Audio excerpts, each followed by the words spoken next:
Every town has its stories, its secrets. What possible harm could come from sharing them? This is small town horror.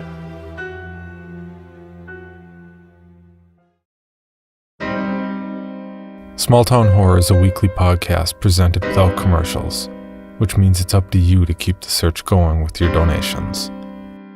I've only been able to keep doing this as long as I have thanks to the support of the listeners as I search for answers. Please visit patreon.com/smalltownhorror to ensure those answers are found.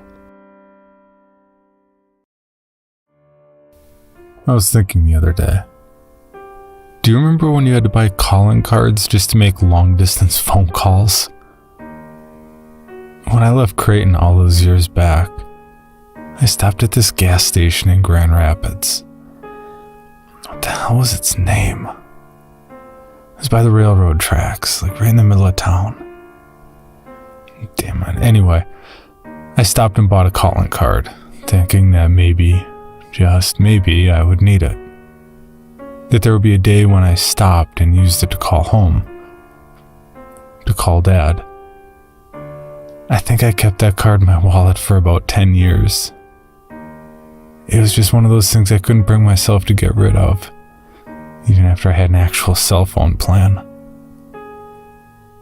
I miss those days, when you actually had to call someone at their house, and even then it was a crapshoot. I tell you what, being able to get in touch with people at any time has come with its own price. I wonder what would have happened if Julie hadn't answered her phone. What do you want, Joe? I just wanted to call and see how you were doing. Now isn't a good time. No, wait, don't hang up. What's going on? I just wanted to talk a little. About what? I talked to your mom the other day. Jesus Christ. I'm not having this talk again. I have to go. Julie, wait. Julie! That doesn't prove anything more than you know her. It doesn't mean you aren't involved in any of this. Oh, then call her back and get her to come here. I can't. She's not at the motel anymore. She's gone. Gone? On where? I don't know. Away. What? When? Last night. After I dumped you in the trunk, I went back to the motel and convinced her to leave. How? I told her I couldn't do it with her around. That I was too worried that something might happen to her. And that worked. Yeah, why wouldn't it? She's a part of your delusion. She'll do things that are stupid just so she can be a part of your world. No.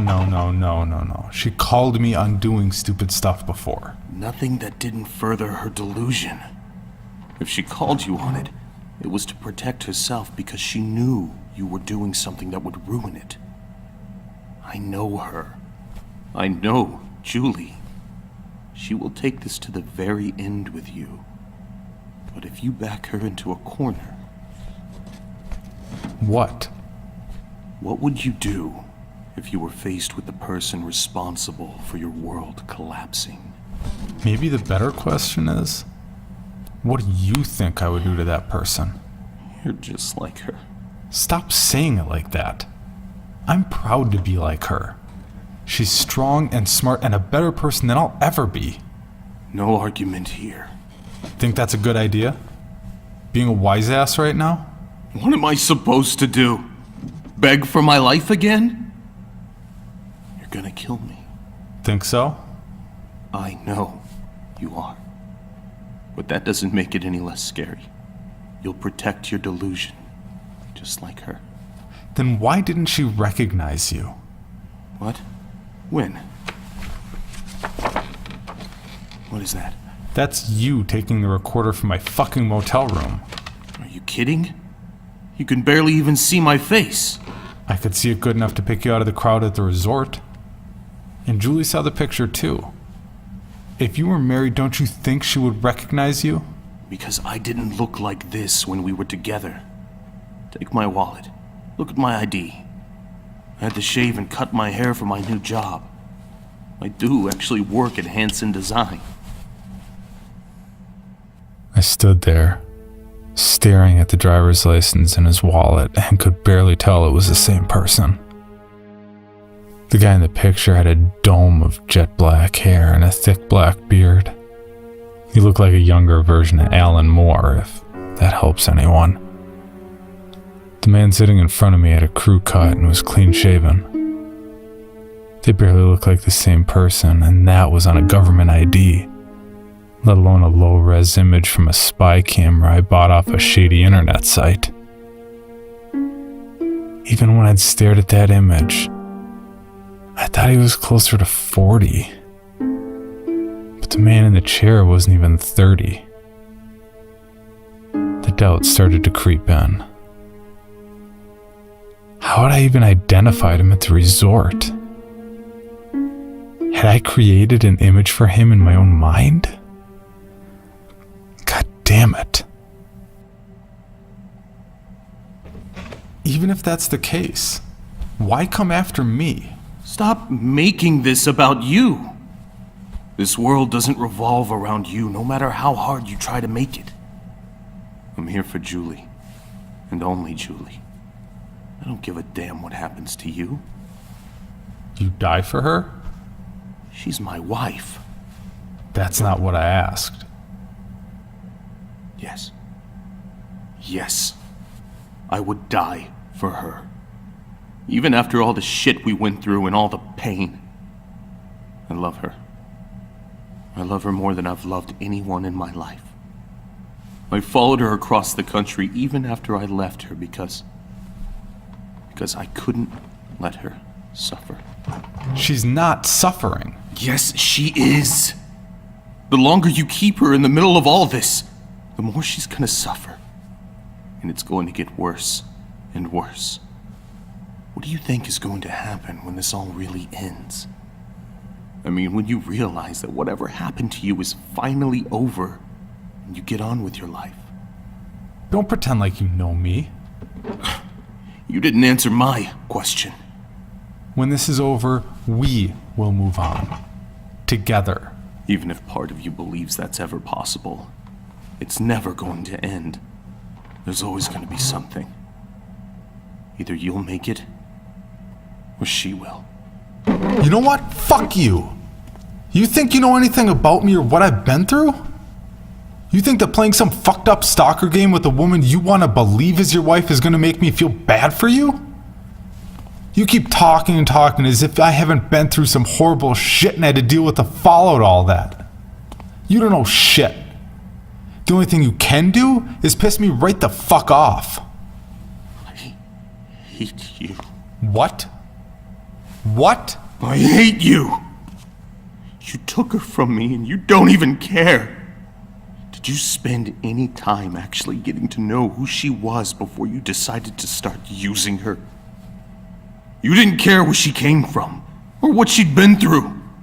You didn't talk to her enough to see that there was something wrong with her. All you wanted was someone to use because you're so fucked up inside. You hid away in that fucking motel room, and when you met her, you saw someone you could use just like you've used everyone else in your life. You can blame whatever happened to you all you want, but it still comes down to you fucking up people's lives because you can't get over what happened to you.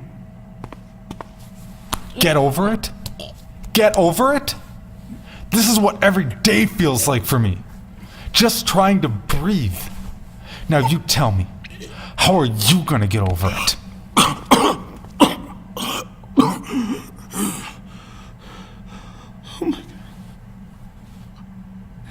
Oh my God. Oh my God. What?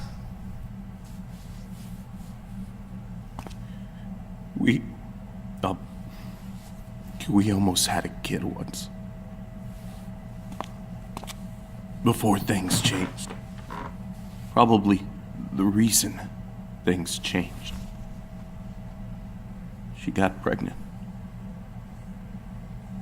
She was so happy. She surprised me after I got home from work with a present. It was this little round cake that said "World's Best Dad."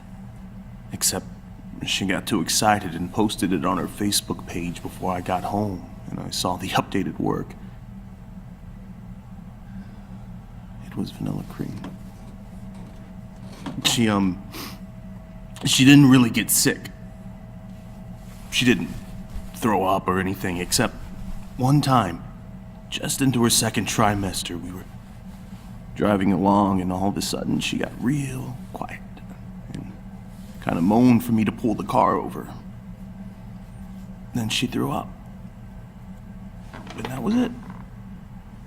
We joked about that being her morning sick. Not sickness, just sick. Just that one.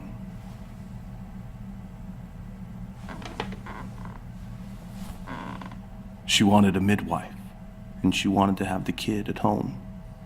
I remember getting mad about it and blaming her pregnancy brain on something so stupid, but Julie won, because Julie wins. She always did. We even got a midwife and all that. They were good people. They cared about her so much and remembered things about us when we went in for visits. I don't think there was anything we could have done different, but she was at 30 weeks when she started to feel weird. I didn't think anything about it because sometimes she just felt weird. She was pregnant. I didn't know any better. She felt weird all the time for whatever reason. We were both getting a little tired and just wanted to get this kid here, but we went in for the test and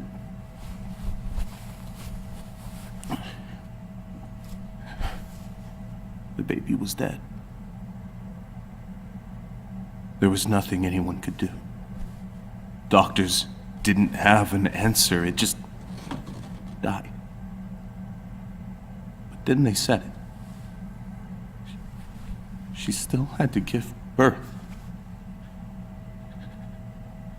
She had to give birth to our son. We didn't even know the sex of the baby yet until they told us that they'd have to induce her to get our son's body out of her. We bought him a coffin. His name was Michael.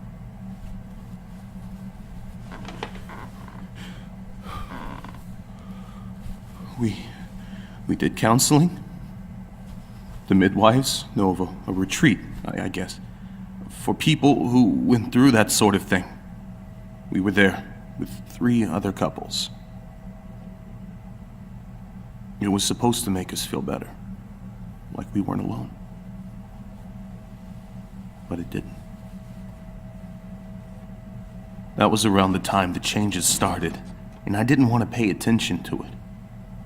She'd been through a lot, and the midwife said that she might have had a hard time as her body recovers from the trauma, but I thought she just needed time. I thought she just needed to get over it. Oh my God. I told her she just needed to get over it.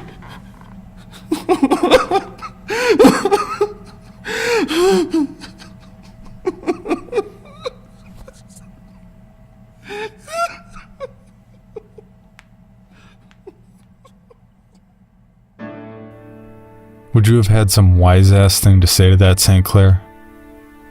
Would you, in all your doubt about people, be able to stand there as that man fell apart and say anything at all? He couldn't even wipe his eyes or nose with them bound behind his back. He just sat there and cried until he had nothing left. He had this look of utter defeat on his face, like he was too tired to do anything else ever again. I know that feeling. I know that feeling. I couldn't watch it anymore. I couldn't listen to anything else he had to say. So I took out my knife. And I cut him free. No drama, no cliffhanger. No, what was he going to do with the knife? How could he not believe Joe? Of course I did. So I let him go. In that room were two men who didn't know what they were doing.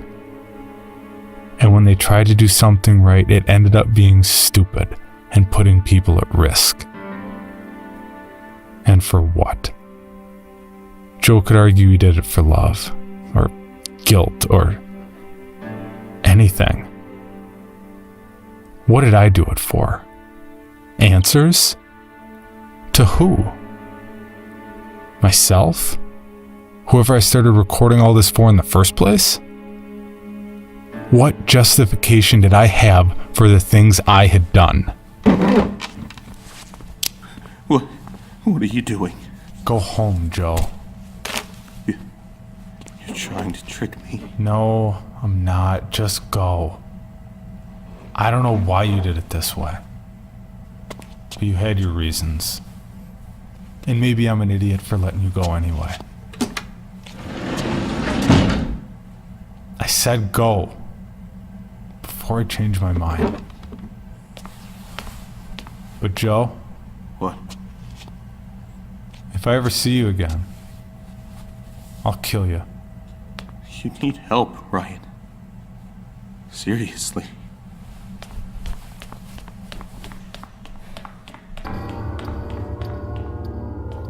There are no words for the level of sick I felt at that moment. I watched as a man I was ready to let die less than a day earlier walked away. His pants still stained from his own piss. What kind of person does that? I mean, evidence aside, what kind of monster had I become that I was so willing to do to someone else what I thought they had done to me? What kind of person is that? It's not like I had a lot of time to dwell on things. Even when you stand there in the moment, out in the middle of the sticks, standing in the doorway of a storage space, lingering with the smell of urine, questioning everything you think you know to be true, you still don't get to stop. You have to keep moving. In that moment, I only had one thing left to hold on to. The words of a committed man. In more ways than one. Yeah, remember those words that Tom said to me? 2 words. And they pointed me in the only direction I had left. Abandoned. Streetlight. You got it, don't you? Have you been paying attention? Till next week.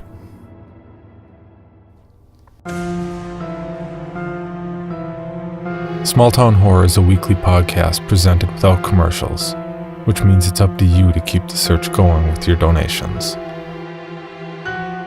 I've only been able to keep doing this as long as I have thanks to the support of the listeners as I search for answers.